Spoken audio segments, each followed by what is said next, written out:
A Politician's Dream is a Businessman's Nightmare, a 1992 column on the realities of running a business by George McGovern.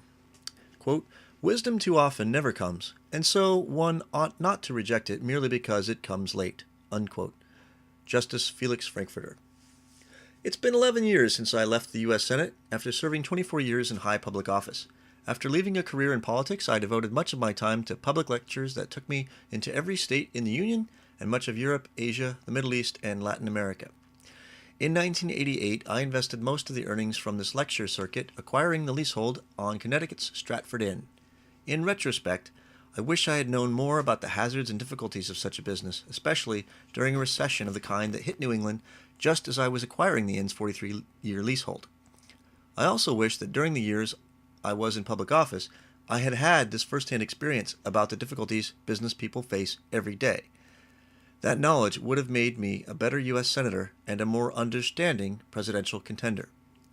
Today, we are much closer to a general acknowledgement that government must encourage business to expand and grow.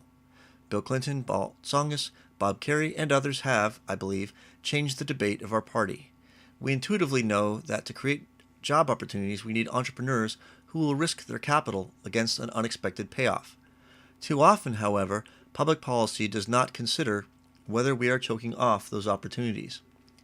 My own business perspective has been limited to that small hotel and restaurant in Stratford, Connecticut, with an especially difficult lease and a severe recession.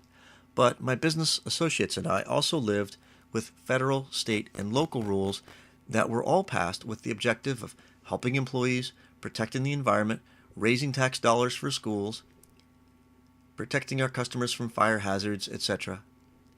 While I never doubted the worthiness of any of these goals, the concept that most often eludes legislators is, quote, "Can we make consumers pay the higher prices for the increased operating costs that accompany public regulation and government reporting requirements with reams of red tape?"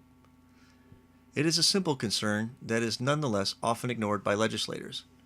For example, the papers today are filled with stories about businesses dropping health coverage for employees. We provided a substantial package for our staff at the Stratford Inn. However, were we operating today, those costs would exceed $150,000 a year for health care on top of salaries and other benefits. There would have been no reasonable way for us to absorb or pass on these costs. Some of the escalation in the cost of health care is attributed to patients suing doctors.